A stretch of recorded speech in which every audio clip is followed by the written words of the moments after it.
বাংলাদেশের হিন্দু সম্প্রদায়ের ভাই ও বোনদেরকে শারদীয় দুর্গা উৎসবের শুভেচ্ছা এবং অভিনন্দন জানাচ্ছি। আমরা এই বছর এই অনুষ্ঠানটি সুন্দরভাবে সম্পন্ন করার জন্য যাবতীয় আয়োজন করেছি।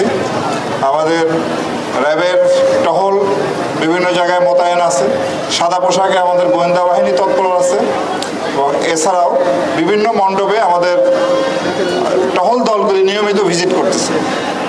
তা আমরা অন্যান্য আইনশৃঙ্খলা রক্ষাকারী যে সমস্ত বাহিনী আছে তাদের সাথে সমন্বয় করে এই ডিউটি করতেছে।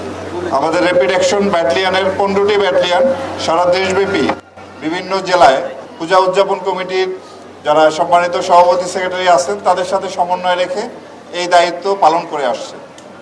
আমরা আশা করি এবারের পূজাটি খুব সুন্দরভাবে আমরা সম্পন্ন করতে সম্ভব হব। এছাড়াও আমাদের সাইবার টিম, আমি বুঝি নির্মাণের শিল্প, সালাম স্টিল বোঝে ডিউরেবিলিটি। সালাম স্টিল, মোস্ট ডিউরেবল স্টিল।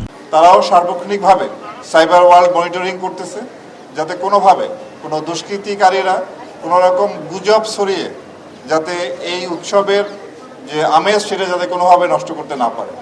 আমি আপনাদের মাধ্যমে দেশবাসীকে অনুরোধ করব যে আপনারা দয়া করে কোনো প্রকার কোনো গুজবে কান দিবেন না।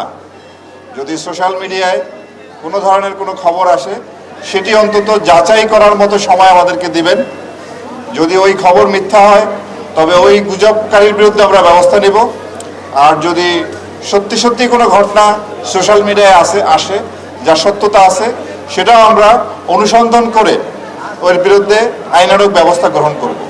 সুতরাং এই গুজবকারীরা যাতে কোনোভাবেই সফল না হয় সেদিকে আমাদের সতর্ক থাকতে হবে। আমরা জানি যে এই পূজা শুরু হওয়ার পর গতকাল থেকে এর কার্যক্রম শুরু হয়েছে।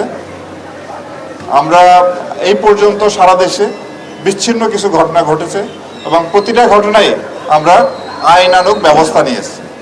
সুতরাং যাতে আর কোনো ঘটনা ঘটতে না পারে সেজন্য আমরা সচেষ্ট আছি।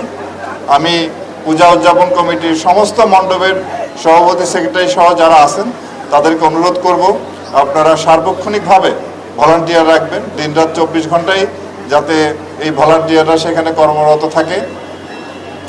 আর এছাড়াও যাতে পর্যাপ্ত আলোর ব্যবস্থা থাকে রাতের বেলা সেটাও নিশ্চিত করতে হবে এবং যারা এখানে পূজা দেখতে আসবেন তারা যাতে নির্বিঘ্নে আসতে পারে সেদিকে আমরা লক্ষ্য রাখব। বিশেষ করে মা বোনরা এবং ছোট ছোট শিশুরাও প্রচুর সংখ্যায় এরা পূজা মণ্ডপে আসে। সুতরাং যাতে কোনো রকম কোনো ইপটিজিং বা এই ধরনের ঘটনা ঘটতে না পারে সেজন্য কিন্তু আমরা সর্বাত্মকভাবে সচেষ্ট আছি।